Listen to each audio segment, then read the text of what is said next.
$15. That was exactly how much dignity Violet Sterling had left on Christmas Eve. While the rest of the city was unwrapping designer gifts and sipping champagne, she was standing outside a greasy diner in the freezing snow, praying that $15 would be enough to feed her starving 6-year-old twins. She didn't know that inside that diner, a man was waiting, a man whose name made the police tremble and politicians look the other way.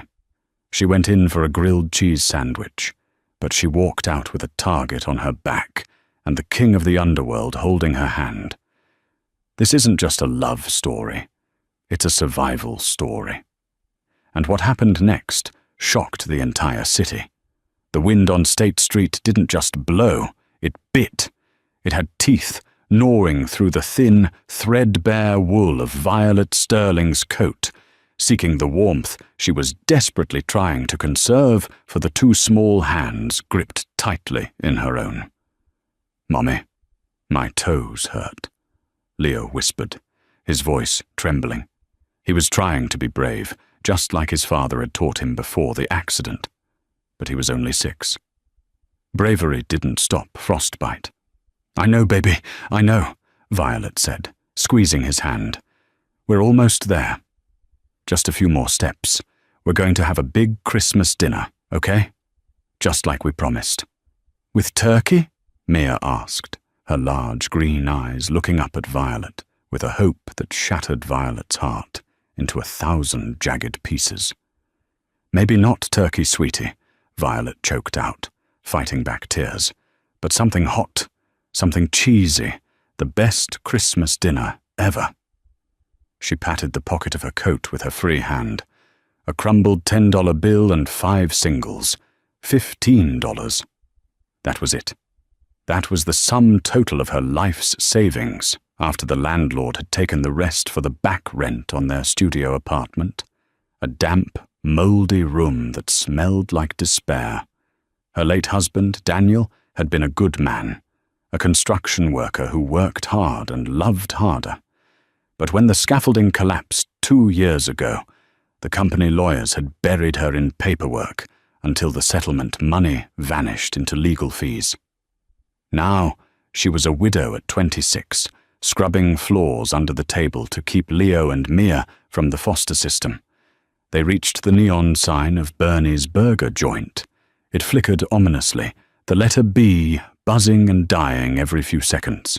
It wasn't the Ritz, it wasn't even a TGI Fridays, but it was open and it was cheap. "Okay, team," Violet said, forcing a bright smile that didn't reach her tired eyes. "Shoulders back, chins up. Sterlings don't slink." They pushed through the heavy glass door. The heat hit them like a physical wall, smelling of stale grease, burnt coffee, and floor cleaner. The diner was mostly empty, save for a trucker asleep in the back booth and an elderly couple sharing a slice of pie in silence near the window. Violet guided the twins to a booth in the corner, away from the drafty door. As she helped them peel off their worn-out mittens, she saw the diner owner, a heavy-set man named Frank, with grease stains on his apron, glaring at them from behind the counter. Frank hated loiterers, and he hated people who didn't tip. Violet was usually both, not by choice, but by necessity. She picked up the laminated menu. The prices had gone up. Coffee was now $3. A burger was $12. Her heart hammered against her ribs. $15. If she bought 2 kids' meals with tax, she'd be over budget. If she bought drinks, she'd be over. "I want a milkshake," Leo said, pointing at the picture. "And fries," Mia added. Violet swallowed the lump in her throat. "Actually, guys, I heard the grilled cheese here is magical. Like, Santa eats it. And if we get the super platter, it's so big we can all share it. It's a contest, us against the sandwich." The twins looked skeptical, but they trusted her. They always trusted her. "Can we get water?" Leo asked. "Water is the best part," Violet lied smoothly. "It makes the cheese taste cheesier." She walked up to the counter.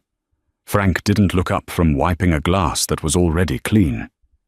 "Table 4, Violet said softly. "1 super grilled cheese platter. Extra fries, please. And 3 waters." Frank looked up then. His eyes scanned her worn coat, her messy hair, and the 2 shivering kids in the booth. He sneered. "Kitchen closes in 20 minutes. Don't make a mess, and pay up front." Violet felt the heat rise in her cheeks. "I always pay, Frank." "Yeah, well, it's Christmas Eve. I got places to be. That'll be $14.50. Violet's hand shook as she pulled out the bills. She smoothed them out on the counter. $14.50. That left her with 50 cents. No tip. Frank snatched the money, counting it with exaggerated slowness. 50 cents left. "You really know how to live it up, don't you, Duchess?" "Just the food, please," Violet whispered, turning her back on him before he could see the tear that escaped her eye. She walked back to the booth and slid in next to Mia. She wrapped her arms around both of them, pulling them into her side. "It's coming, guys. The feast is coming." But as they waited, the atmosphere in the diner shifted. The air grew heavy, static-charged. The trucker in the back woke up and hurriedly paid his bill, leaving without finishing his coffee. The elderly couple near the window gathered their things and scurried out the door, heads bowed. Violet looked up. Outside, 3 black SUVs had pulled up to the curb, blocking the entrance. They were sleek, polished, and terrifyingly out of place in this run-down neighborhood. The door to the diner opened, and the bell chimed, a cheerful sound that felt completely wrong for the man who walked in. He was tall, well over 6 feet, wearing a black cashmere coat that probably cost more than Violet would earn in a lifetime. His hair was dark, swept back, and his face was a landscape of sharp angles and hard lines. But it was his eyes that froze the room. They were cold, calculating, and the color of steel. 2 men flanked him, huge, bulky men with earpieces and scars. Frank, the rude owner, suddenly looked like he was about to faint. He rushed out from behind the counter, wiping his hands nervously on his dirty apron. Mr. Moretti," Frank stammered. I wasn't expecting you. The back room is open, I'll sit here," the man said. His voice was deep, a low rumble that vibrated through the floorboards. He pointed to the booth directly across from Violet. Violet froze. She knew that name. Moretti. Gabriel Moretti. The newspapers called him a businessman. The streets called him the Devil of Chicago. He owned the unions, the docks, and half the police force. He was the reason the city was quiet, but it was the quiet of a graveyard. He sat down, his back to the door. His bodyguards took up positions at the entrance and the kitchen door. Gabriel unbuttoned his coat, revealing a tailored suit and the glint of a silver watch. He didn't look at Frank. He didn't look at the menu. He just sat there, staring at the table, looking like a man who carried the weight of 1,000 sins. Violet looked down at her twins. "Don't look at him," she prayed. "Just be invisible." But Mia, innocent and bored, was staring right at the scary man in the expensive coat. And then, to Violet's horror, Mia waved. Gabriel Moretti did not like Christmas. To him, it was a holiday for liars, people pretending to be charitable for one day before going back to cutting each other's throats on the 26th. He was currently sitting in this God-forsaken diner because his own house, a sprawling mansion in Lake Forest, felt like a mausoleum. He needed noise. He needed the smell of grease and reality. He was brooding over a deal that had gone south with the Russians when he saw the movement in his peripheral vision. A small hand, waving. Gabriel turned his head slowly. Across the aisle, in a booth where the vinyl was taped together with duct tape, sat a woman and 2 children. The woman was terrified. He could smell her fear. It was a scent he was intimately familiar with. She was staring at the table, her knuckles white as she gripped the children's hands. She was beautiful, in a shattered sort of way. Pale skin, dark circles under eyes that were a startling shade of violet, and hair that had escaped a messy bun. But the girl, the little one with the messy pigtails, was grinning at him. "Hi," Mia chirped. "Mia, hush," the woman whispered frantically. "Eat your water." Gabriel almost smirked. Eat your water. The desperation in that sentence hit him harder than he expected. Frank came rushing out of the kitchen with a plastic red tray. He slammed it down on Violet's table with unnecessary force. The waters sloshed over the rims. "1 super grilled cheese," Frank announced loudly, sneering. "And don't ask for refills. I'm cutting the soda fountain in 10 minutes. The super platter was a joke. It was 2 slices of white bread, barely toasted, with a single slice of processed yellow cheese melted in the middle. The extra fries were a handful of soggy, cold potato sticks. Violet stared at the food. It looked pathetic. It wasn't enough for 1 child, let alone 3 people. "Is that it?" Leo asked, his voice small. "Where's the rest?" That's the special appetizer portion," Violet improvised, her voice cracking. "We have to eat this slowly to savor the flavor, okay?" Frank snorted as he walked past their table toward Gabriel. "Sorry about the noise, Mr. Moretti. I can toss them out if they're bothering you. Just some stray cat and her kittens looking for a handout." Gabriel didn't look at Frank. He looked at the single grilled cheese sandwich. He watched the woman carefully cut it into 2 halves, sliding 1 to the boy and 1 to the girl. She kept nothing for herself. She picked up a single fry that had fallen onto the tray and nibbled on it, pretending she was full. Frank was hovering. "Mr. Moretti, can I get me a menu," Gabriel said, his voice flat. "Of course." "And brings me a bottle of the Chianti, the one you keep in the back for yourself, not the vinegar you serve the customers." Frank paled. "Yes, sir." Gabriel watched the family. The boy, Leo, pushed half of his half-sandwich back toward his mother. "Mommy, you eat. I'm not that hungry." "I ate a big lunch while you were at school," Violet lied. "Eat, Leo. Please." The boy took a bite, but he looked miserable. Frank returned with the wine and a glass. He poured it with a shaking hand. Then, feeling emboldened by Gabriel's silence, Frank turned his aggression back to the easy target. He walked over to Violet's table. "Hey," Frank barked. "You kids are making a mess with those crumbs. I told you I ain't running a daycare. Hurry it up." Violet flinched. "We just got the food, Frank.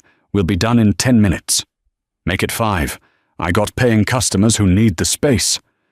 "The place is empty," Violet snapped, her protective instinct overriding her fear. "There are 10 empty booths. Why are you doing this?" "Because I don't like loiterers," Frank spat. He reached out and grabbed the tray, threatening to pull it away before the kids were finished. "Maybe you should leave now." Mia started to cry. That was the sound that did it. There was a screech of chair legs against linoleum. "Let go of the tray, Frank." The voice wasn't loud, but it carried the weight of a judge passing a death sentence. Frank froze. He looked back at Gabriel. Gabriel hadn't stood up. He was leaning back, swirling the wine in his glass, staring at the red liquid. "Mr. Moretti," I said.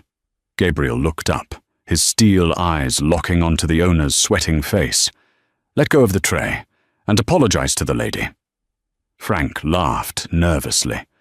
"Oh, come on, boss. She's nobody. She came in here with $15 in quarters. She's just trash taking up—" Crash. Gabriel's wine glass shattered against the wall inches from Frank's head. The red wine dripped down the peeling wallpaper like blood. Gabriel stood up. He unfolded his frame slowly, looming over the short, stout owner. The bodyguards at the door tensed, hands moving to the inside of their jackets. "In my neighborhood," Gabriel said, walking slowly toward them, his shoes clicking on the dirty tile. "On Christmas Eve, we do not call mothers trash, and we certainly do not take food out of the mouths of children." He stopped at Violet's table. He looked down at her. Violet was trembling, pressing the children into her side, shielding them with her body. She looked up at him, terrified, but there was a fire in her eyes, a defiance. She was ready to fight him too, if she had to. Gabriel liked fire. He turned his gaze to Frank. "Bring them everything," Frank blinked. "What?" "Everything on the menu," Gabriel said calmly. "Burgers, steaks, milkshakes, the apple pie, all of it, fresh, now." "But who's going to pay for that?" Frank asked stupidly. Gabriel reached into his coat pocket. He pulled out a thick money clip, peeled off 5 $100 bills, and dropped them onto the sticky table. They landed next to Violet's pathetic pile of crumpled singles. "I am," Gabriel said, "and keep the change as a tip. But if you speak to her with that tone again, Frank, I'll buy this building, burn it down, and pave over it with you inside." Frank turned a shade of white, usually reserved for sheets. "Right away, Mr. Moretti, right away." He scrambled back to the kitchen, shouting at the cook. Silence returned to the diner. Violet stared at the money on the table. $500. It was more than she made in 2 weeks. She looked up at the man standing over her. He wasn't looking at her, though. He was looking at Leo. Gabriel frowned. He leaned down slightly, squinting at the boy. Leo, emboldened by the man defending them, stared back. "What is your name, son?" Gabriel asked. "Leo," the boy said. Gabriel's eyes narrowed. He looked from the boy to the girl, and then finally to Violet. His gaze lingered on a small, tarnished silver locket hanging around Violet's neck. He recognized the crest etched faintly into the metal. "Leo," Gabriel repeated softly. He looked at Violet. "And you?" "Violet," she whispered. "Violet Sterling." "Sterling," Gabriel tested the name. "Your husband, was he Daniel Sterling?" Violet's breath hitched. "Yes. He died 2 years ago." "How did you know?" Gabriel didn't answer immediately. A strange emotion flickered across his face. Something like regret, or perhaps recognition. He buttoned his jacket. "Eat your dinner, Violet," Gabriel said, his voice softer now, almost gentle. "You're safe here." He turned and walked back to his booth, signaling his bodyguards to stand down. But he didn't leave. He sat there, watching them, like a wolf guarding a flock of sheep he hadn't decided whether to eat or protect. As the kitchen door swung open and the smell of fresh burgers filled the air, Violet realized 2 things. First, her children wouldn't go hungry tonight. Second, she had just caught the attention of the most dangerous man in the city, and she had a terrible feeling that he knew more about her dead husband than she did. The table was groaning under the weight of the food. Frank, motivated by fear and the crisp $100 bills now resting in his pocket, had outdone himself. There were stacks of pancakes smothered in syrup, a mountain of golden fries, 4 cheeseburgers, a chocolate milkshake for Leo, a strawberry one for Mia, and a steaming slice of apple pie. For the first few minutes, there was only the sound of eating. Violet watched her children with a mixture of overwhelming relief and a sharp, stinging guilt. They ate like they hadn't seen food in days, which wasn't far from the truth. She picked up a burger, her hands trembling slightly. The first bite was warm, salty, and savory. It tasted like salvation. Gabriel Moretti did not eat. He sipped his wine, his dark eyes moving from the children to the window, scanning the street, before returning to Violet. He seemed to be solving a complex equation in his head. Mia, her face smeared with ketchup and strawberry ice cream, suddenly stopped chewing. She picked up a French fry, the longest one on the plate, and held it out across the aisle toward the terrifying man in the black suit. "For you," she chirped. "For helping." Violet froze. "Mia, don't bother the—" "Thank you, Mia," Gabriel said. His voice dropped an octave, losing its harsh edge. He leaned forward, took the fry from her small hand, and ate it solemnly. The tension in the room broke, just a fracture, but it was enough for Violet to breathe. "You knew him," Violet said, her voice low so the kids wouldn't overhear the seriousness of the tone. She touched the locket at her throat. "Daniel, you said you knew him." Gabriel swirled the last dregs of wine in his glass. "I didn't just know him, Mrs. Sterling. Your husband saved my life." Violet's fork clattered onto the table. "That's impossible. Daniel was a construction foreman. He wasn't involved in—" She gestured vaguely at Gabriel, at his suit, his guards, the aura of danger that clung to him like cologne. "In my world," Gabriel finished for her. "No, he wasn't. He was a civilian, a good man." Gabriel placed the glass down. 3 years ago, I was inspecting a development project on the west side. It was a union dispute. Things got heated. Someone rigged the scaffolding. It was meant to come down on me. Violet's heart hammered against her ribs. She remembered that day. Daniel had come home covered in dust, shaking, saying there had been a near miss at the site. He never gave details. "The rig collapsed," Gabriel continued, his eyes distant. "I didn't see it coming. Daniel did. He didn't know who I was. He didn't know I was worth millions or that half the city wanted me dead. He just saw a man in danger. He tackled me, shoved me into the foundation pit, just as 2 tons of steel and concrete came down exactly where I had been standing." Violet covered her mouth. "He never told me." "He broke his arm," Gabriel said. "I tried to pay him. I offered him a blank check right there in the rubble." "Do you know what he said?" Violet shook her head, tears pricking her eyes. "He said, 'Just make sure the site is safe for the boys tomorrow.'" And he walked away. Gabriel looked at Violet, his expression intense. "I looked for him. I wanted to repay the debt. But I had complications, wars to fight. By the time I cleared the slate and looked for Daniel Sterling again, I found an obituary." The silence that followed was heavy. The twins were busy fighting over the last cherry on the milkshake, oblivious to the ghosts swirling around the table. "The accident that killed him," Violet whispered, her voice trembling. "The police said it was equipment failure. A crane snapped." Gabriel's face hardened. The temperature in the booth seemed to drop 10 degrees. "It wasn't equipment failure, Violet. It was negligence. The company cut corners on maintenance to save a few grand. I looked into it after he died. I made sure the company went bankrupt." "It didn't bring him back," Violet said bitterly. "And the lawyers, they took everything.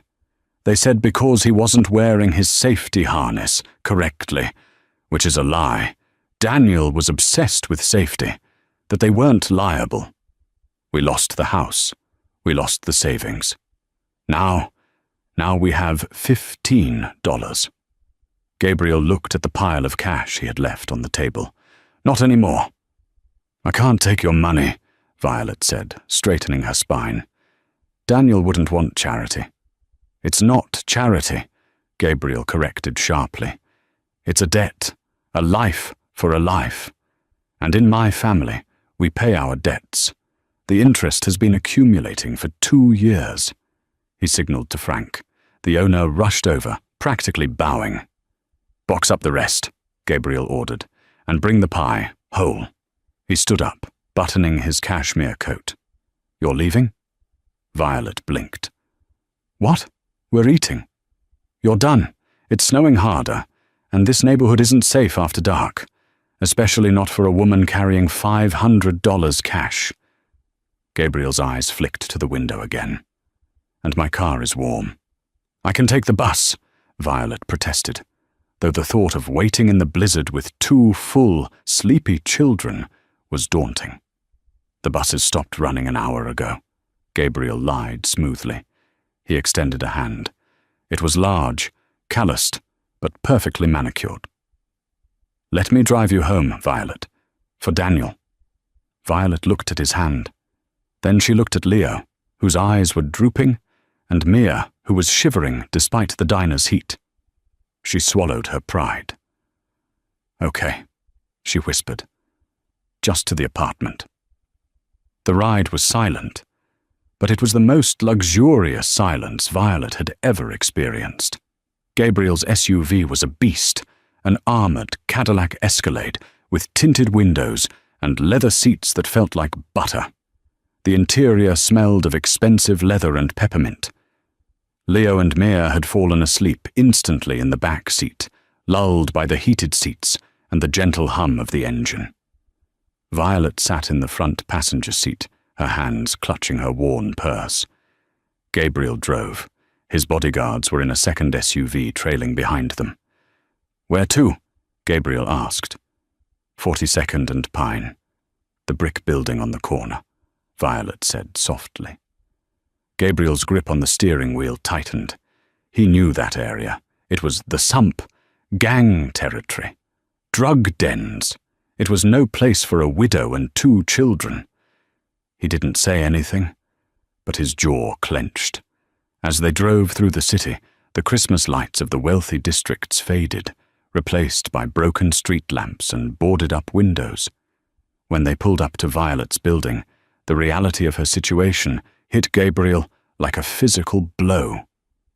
The building was a crumbling tenement. The front door was propped open with a cinder block. Graffiti covered the brickwork. A group of men stood on the corner, huddled around a trash can fire, watching the expensive cars pull up with predatory eyes. "You live here?" Gabriel asked, his voice low. "It's what we can afford," Violet said defensively. "It has a roof." "Barely," Gabriel muttered. He killed the engine, but didn't unlock the doors. He was looking at the rearview mirror. The men on the corner were on their phones.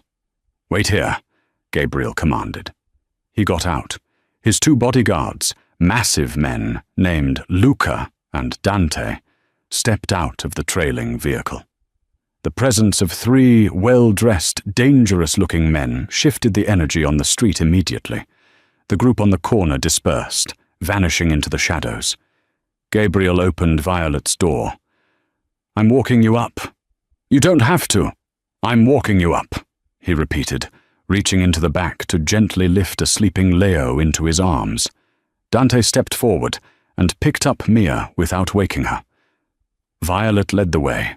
The hallway smelled of boiled cabbage and stale urine. The elevator was out of order, so they walked up 4 flights of stairs. Violet fumbled with her keys at apartment 4B. When she pushed the door open, a blast of freezing air hit them. "It's freezing in here," Gabriel noted, stepping inside. He looked around. The apartment was a single room, a mattress on the floor for the kids, a pull-out couch for Violet, a small kitchenette. The window had a crack in it, taped over with cardboard, but the wind whistled through it anyway.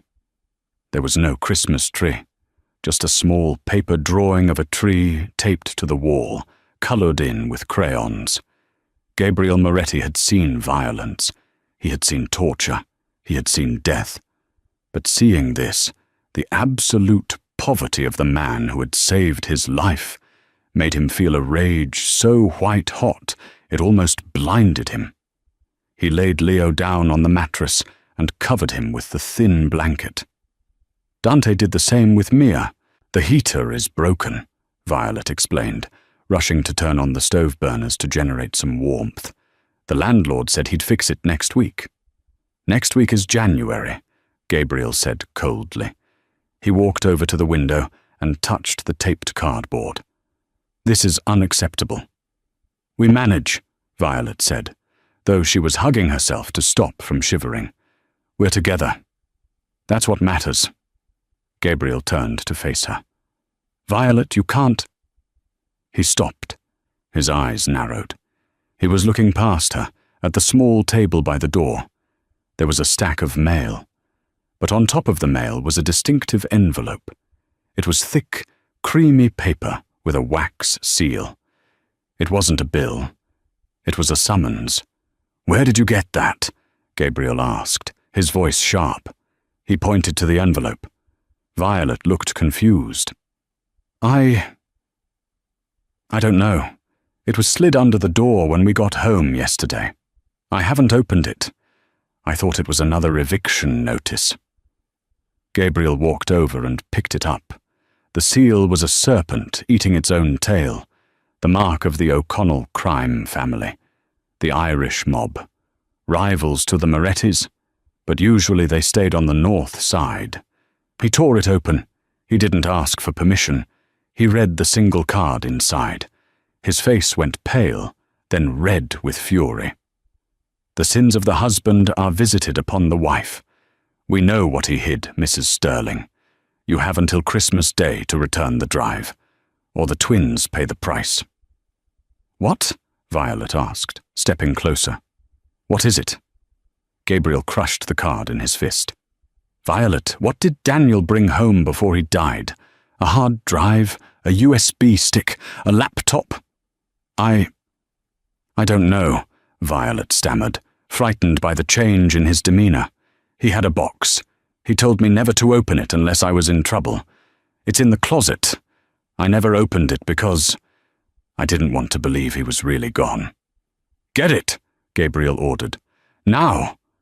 Why? Gabriel, you're scaring me. Someone thinks Daniel stole something, Gabriel said rapidly, checking his watch. The O'Connells. If they left this note yesterday, they've been watching you. They know you're here. Crack. The sound was sharp, like a whip. The window, the one with the cardboard, shattered inward. Gabriel moved faster than humanly possible. He tackled Violet, bringing her to the floor just as a second bullet thudded into the wall where her head had been a second ago. Luca! Dante! Get the kids! Gabriel roared. The apartment erupted into chaos. Dante grabbed both sleeping children, shielding them with his massive body as he dragged them toward the hallway. Luca kicked the apartment door wide open, his gun drawn. Stay down! Gabriel hissed at Violet, covering her body with his own. He pulled a sleek black handgun from a holster beneath his jacket. My kids! Violet screamed. They have them! We're moving! Now! Gabriel hauled her to her feet, keeping her bent low. They sprinted into the hallway. The sound of tires screeching outside filled the air. They waited for us to drop you off, Gabriel realized, his mind racing. They waited until my guard was down. They reached the stairs. Dante was already halfway down with the twins. Where are we going? Violet cried, her mind unable to process that she had gone from eating apple pie to dodging bullets in under an hour. Gabriel grabbed her arm, pulling her down the stairs. He looked at her, and the steel in his eyes was gone, replaced by a fierce, terrifying promise. We're going to my house, he said, because you just became the most important target in this city, and nobody touches what belongs to me. Violet didn't have time to argue. She didn't have time to ask what he meant by belongs to me. She just ran, the cold air burning her lungs, as the shadow of her husband's secret life finally caught up to them. The drive to Lake Forest took 40 minutes of white-knuckled tension. The snow had turned into a blizzard, effectively sealing off the city behind them. When the heavy iron gates of the Moretti estate swung open, Violet felt like she was entering another world. The house wasn't a house. It was a fortress disguised as a French chateau, Floodlights illuminated the snow-covered grounds, revealing high stone walls and patrolling guards with Rottweilers. "We're here," Gabriel said, his voice tight. The car stopped under the porte-cochere. Dante opened the back door, and Violet hurried to help him with the twins. They were groggy, confused, but thankfully unharmed. Inside, the mansion was breathtakingly cold. Not in temperature. The air was warm, but in spirit. The floors were marble, the ceilings vaulted, and the furniture looked like it belonged in a museum, not a home. There were no photos on the walls, no clutter, no life. "Dante, take the children to the guest wing. Get Maria to set them up with warm baths and whatever food they want," Gabriel ordered, taking off his coat. He revealed a shoulder holster that made Violet shudder. "I'm not leaving my children," Violet said, her voice shaking but firm. Gabriel turned to her. "You are going to the library with me. We need to open that box. Your children are safer with Dante than they would be with the President of the United States. Go." Violet hesitated, looking at Leo and Mia. Leo gave a sleepy thumbs up. "It's a castle, Mum," he mumbled. She nodded, kissed their foreheads, and watched them disappear up the grand staircase. Then she turned to the Wolf of Chicago. "Okay, let's finish this." They went into the library, a room smelling of old paper and brandy. Gabriel poured himself a drink, but didn't offer her one. He pointed to the mahogany desk. Violet placed the shoebox she had retrieved from her closet on the polished surface. "I never opened it," she whispered. "Daniel said, he said it was insurance. I thought he meant a life insurance policy." "Open it," Gabriel said. Violet's hands trembled as she lifted the lid. Inside, there were no policy papers. There was a stack of photos, a USB drive, and a handwritten letter addressed to My Vi. She picked up the letter. Tears blurred her vision as she recognized Daniel's messy scrawl. "Vi, if you're reading this, I messed up. I saw something at the shipyard site. I should have walked away, but I couldn't. I recorded it. I thought I could use it to get us out of debt, to buy us a real house. But these guys, they aren't just corrupt, they're evil. Hide the drive. Don't trust the police. I love you. Tell the twins their dad tried to be a hero." Violet sobbed, a raw, guttural sound that echoed in the large room. "He tried to blackmail them?" Gabriel picked up the USB drive. He plugged it into his laptop. "He was a desperate man trying to provide for his family, Violet. Desperation makes us do stupid things." He clicked on the single video file. The video was grainy, shot from a phone, likely through a hole in a construction tarp. It showed a rainy night at the docks. Two men were arguing. One was a large, red-faced man, Patrick O'Connell, the head of the Irish mob. The other man was older, wearing a suit. "That's Senator Thorne," Gabriel murmured, his eyes narrowing, the head of the Urban Development Committee. In the video, O'Connell handed Thorne a briefcase. Thorne opened it, revealing stacks of cash. Then, O'Connell pulled out a gun and shot a third man who was kneeling on the ground, a man wearing a Union jacket. "Jimmy Hoffa style," Gabriel whispered. "They killed the Union rep to push the contract through." The video ended. Gabriel leaned back, running a hand through his dark hair. This is a nuclear bomb.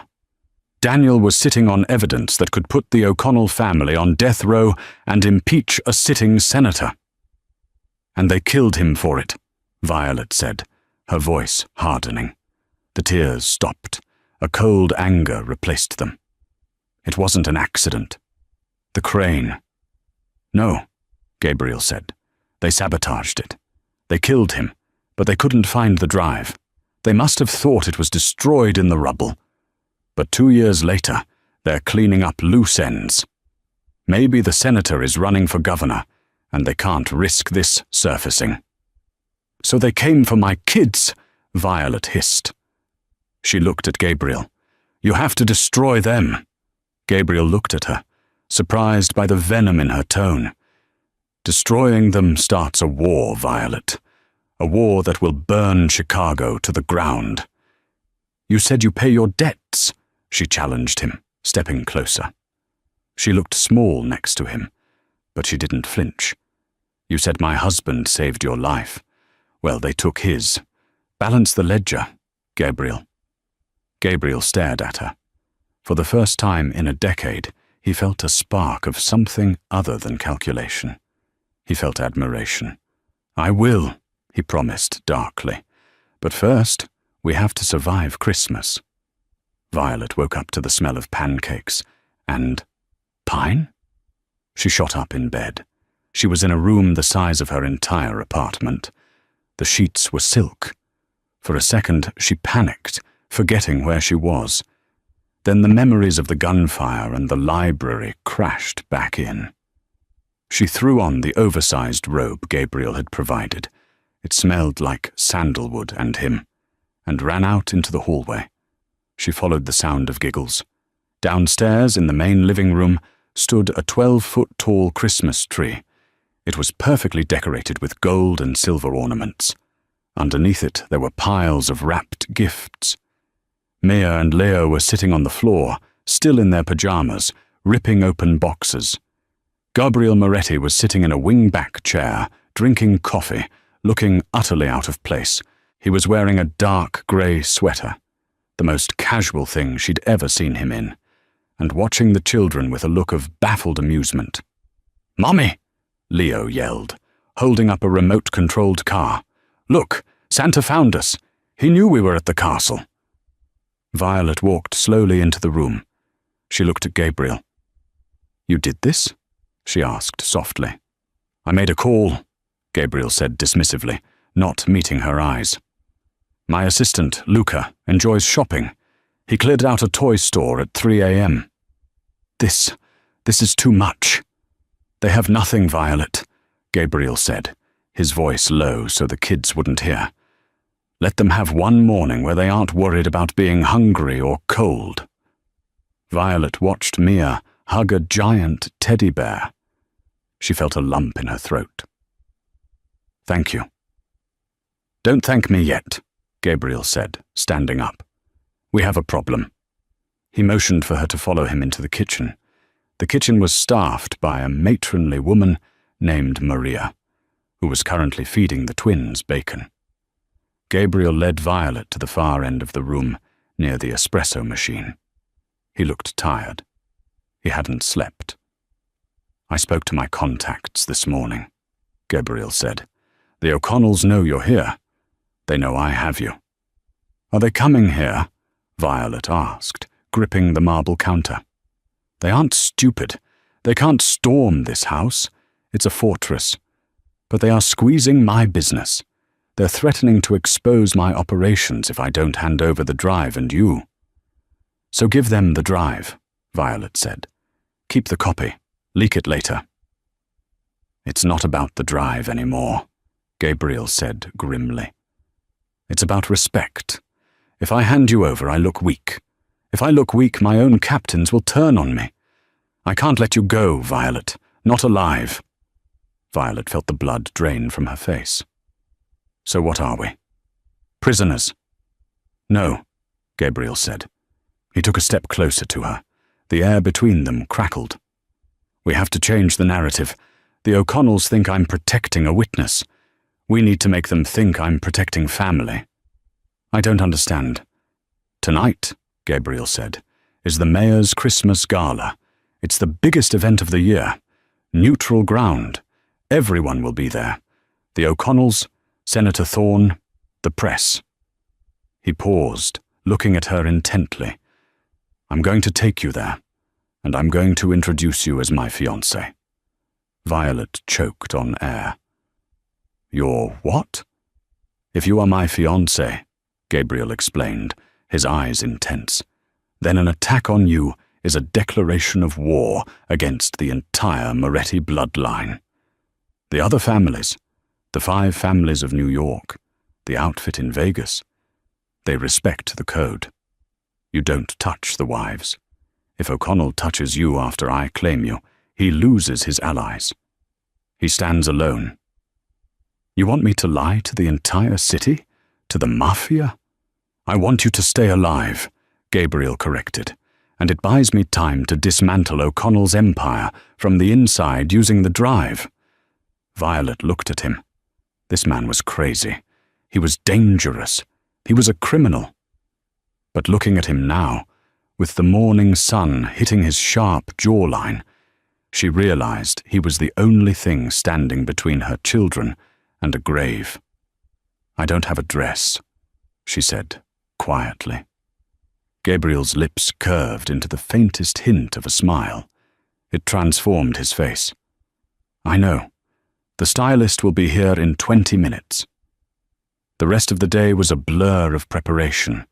Violet was scrubbed, polished, and painted. A team of 3 women worked on her hair and makeup. When they finally zipped her into the dress, a deep emerald green velvet gown that hugged her curves and left her shoulders bare. She didn't recognize herself in the mirror. The tired, worn-out waitress was gone.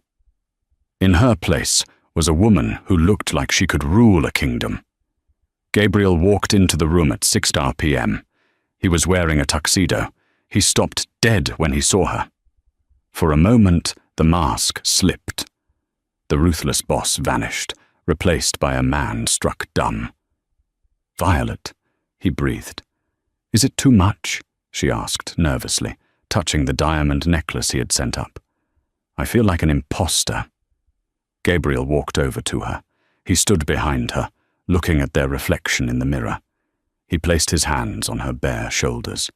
His touch was electric. You are not an imposter, he said, his voice rough. You are a survivor. That makes you more royal than anyone else in that room tonight. He reached into his pocket and pulled out a ring. It was a vintage diamond, large and heavy. This was my mother's, he said. Put it on. Violet slid the ring onto her finger. It fit perfectly. Remember, Gabriel whispered, leaning down so his lips brushed her ear. Tonight you love me. You adore me. You are the woman who tamed the beast. And you? Violet asked, turning to face him, her breath catching. What am I to you? Gabriel looked at her, his dark eyes unreadable. Tonight, you are mine. He offered her his arm. Let's go start a war. The grand ballroom of the Palmer House Hotel was a sea of diamonds, silk, and hypocrisy. The city's elite, politicians, judges, and crime lords pretending to be businessmen mingled under the crystal chandeliers. But the low hum of conversation vanished the moment the double doors swung open. Gabriel Moretti walked in, his arm linked with a woman who looked like a queen in emerald velvet. Violet kept her chin high, her heart hammering a frantic rhythm against her ribs. She felt the weight of 300 pairs of eyes on her. She spotted the whispers immediately. Who is she? Is that Moretti? I thought he never brought dates. Breathe, Gabriel whispered, his hand covering hers on his arm. His touch was grounding, warm and possessive. You're doing perfect. Just look at me. They moved through the crowd, like sharks parting a school of fish. Gabriel greeted judges with a nod and ignored his rivals completely, but Violet saw them. Standing near the buffet was Patrick O'Connell, a bull of a man with a red face and a glass of whiskey that looked tiny in his fist. Beside him was Senator Thorne, looking pale and nervous. O'Connell's eyes locked onto Violet. Recognition flared, followed by a dark, murderous rage. He took a step forward, but Thorne grabbed his elbow, whispering furiously. "Showtime," Gabriel murmured. He led Violet directly toward the lions. The circle of socialites parted as Gabriel approached. The air grew cold. "Senator," Gabriel said smoothly. "Patrick, Enjoying the festivities?" "Moretti," O'Connell grunted, his eyes stripping Violet down to her soul. "Didn't know you had a +1. A bit common, isn't she?" Gabriel's smile didn't reach his eyes. "Careful, Patrick. You're speaking about my fiancé." The word dropped like a bomb. A collective gasp rippled through the nearby listeners. Thorne choked on his champagne. "Fiancé?" Thorne stammered.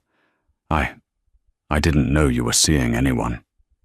"It's a recent development," Gabriel said, pulling Violet closer. "And I'm very protective of my future family. In fact, Violet was just telling me a fascinating story about her late husband, a construction worker. Daniel Sterling." The color drained from Thorne's face entirely. O'Connell's hand drifted toward his jacket pocket. "I don't know who that is," O'Connell lied, his voice a low growl. "Funny," Violet spoke up. Her voice was steady, clearer than she ever thought possible. She channeled every ounce of anger she had felt for the last 2 years, for the cold nights, the hunger, the fear. "You sent me a card about him yesterday. You threatened my children." "You little—" O'Connell surged forward. Gabriel stepped in front of her, a wall of black wool and muscle. "Touch her," Gabriel said softly, "and I will carve you up right here in front of the mayor." The tension was so thick it was suffocating. Security guards were edging closer. "You have nothing," O'Connell sneered, realizing a scene would ruin him.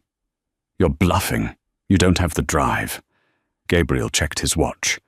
"You're right. I don't have it." He looked up at the massive projection screens on either side of the stage, which were currently displaying photos of the charity work. "I gave it to the tech crew about 10 minutes ago," Gabriel said. "What?" Thorne whispered. Suddenly the music cut out. The screens flickered. The smiling photos of orphans vanished. In their place, grainy footage appeared. The sound of rain hissed through the ballroom speakers, followed by O'Connell's voice, clear as day. "Do it! Put a bullet in him!" The ballroom erupted. Screams, shouts. The video showed the senator taking the cash. It showed the murder. "Turn it off!" Thorne screamed, waving at the tech booth. "Turn it off!" But it was too late. The doors to the ballroom burst open again. This time it wasn't guests. It was the FBI. Dozens of agents in windbreakers swarmed the room, guns drawn. "Patrick O'Connell, Senator Thorne, you are under arrest!" O'Connell tried to run, shoving a waiter into a table of glasses, but Gabriel simply extended a leg, tripping the mob boss. O'Connell crashed to the floor, and agents were on him in seconds, cuffs clicking. Gabriel stood amidst the chaos, calm as the eye of a hurricane. He turned to Violet, who was watching the arrest of the men who had killed her husband. "Is it over?" she asked, tears streaming down her face. Gabriel wiped a tear from her cheek with his thumb. "The debt is paid, Violet. Daniel can rest now." "And us?" she asked, looking up at him. "The play is over. The engagement. It was just a strategy." Gabriel looked down at the ring on her finger. He looked at the chaos around them, his rivals destroyed, his city secured, and the woman who had walked into a firestorm beside him without flinching. Strategy, Gabriel mused. He leaned down, ignoring the flashing cameras and the shouting agents. He kissed her, deep and real, a kiss that tasted of victory and promise. When he pulled back, he smiled. A real smile. "I don't like breaking contracts, Mrs. Sterling. I think we should keep this one." Violet laughed, a sound that felt like freedom. "I think I'd like that." In the weeks that followed, the trial of Senator Thorne and the O'Connell crime family became the biggest scandal in Chicago history. But the tabloids were more interested in the Cinderella widow who had captured the heart of the city's most elusive bachelor. Violet and the twins moved into the Lake Forest estate permanently. Leo and Maya got their own rooms, a golden retriever named Lucky, and a stepfather who would burn the world down before letting anyone harm a hair on their heads. Gabriel Moretti retired from the darker side of his business, focusing on legitimate construction, building safe, affordable housing for families like the Sterlings. They say you can't buy happiness, and maybe that's true. But on a cold Christmas Eve, for the price of a $15 grilled cheese sandwich, Gabriel Moretti bought a second chance at a soul. And Violet Sterling? She got the one thing she thought she'd lost forever. A future. If this story touched your heart, please like the video and subscribe to the channel. We post new, emotional stories every single day, and you don't want to miss the next one. What do you think? Did Gabriel do the right thing by leaking the evidence? Let me know in the comments below. Thanks for watching, and see you in the next story.